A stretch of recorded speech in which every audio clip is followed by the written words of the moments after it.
Minute drive to Wooroloo takes us to the Aylward studios. Here we'll meet full-time artist Brian Aylward. Brian, thanks for having us here at the Aylward studios. How long have you been working from here? 21 years full-time.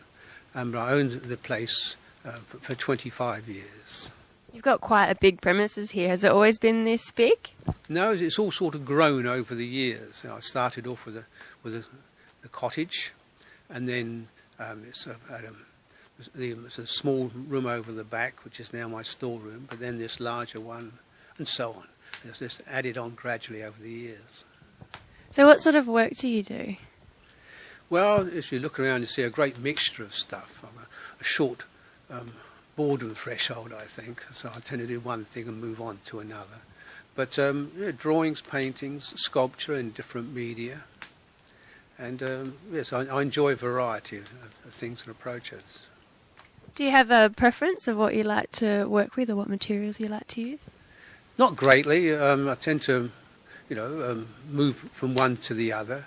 I tend to sell more pastels than anything else, which keeps me making more pastels. So it's self-fulfilling.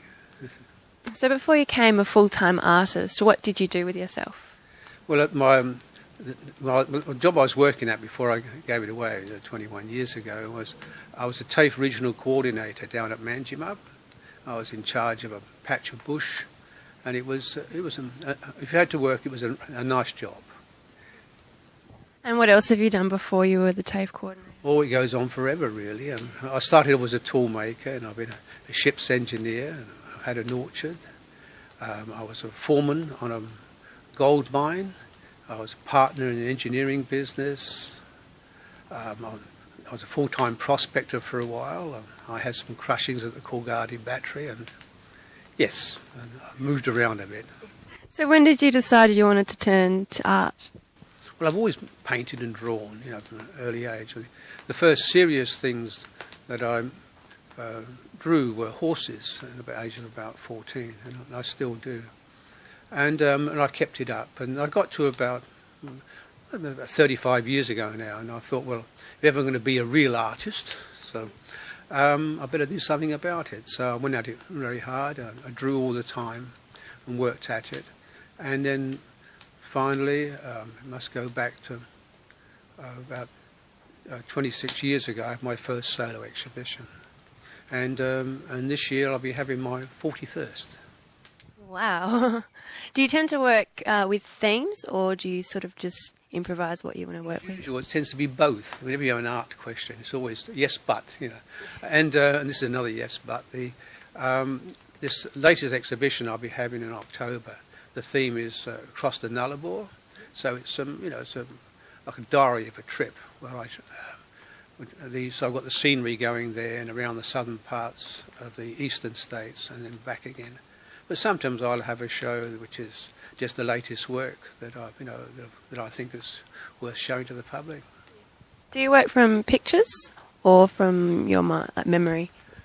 Quite often from memory. As far as one of the favourite themes, is the forest, and other nature subjects. But I work from sketches, but mostly photographs, which I suspect most people do these days. But your photograph is the base, and then your work go on from there. So what sort of materials do you like to work with? The seasons dictate it a great deal here, because obviously you're living out in the deep country, so you're very nervous about having sparks and things like that during the summer. So this time of the year I tend to do welding, the steel sculpture. Other times of the year I do stonework. I use Hebel stone and soapstone. I have a kiln. So another thing is the ceramic sculptures and wall hangings I enjoy doing. And then there's the mosaics. I like the challenge of Chinese brush. That's a very demanding thing, to use. There's a great deal of, obviously skill and practice involved, just the manipulation of the brush, and it's rather zen. You have to think of a great deal of the composition as you're working on it as well.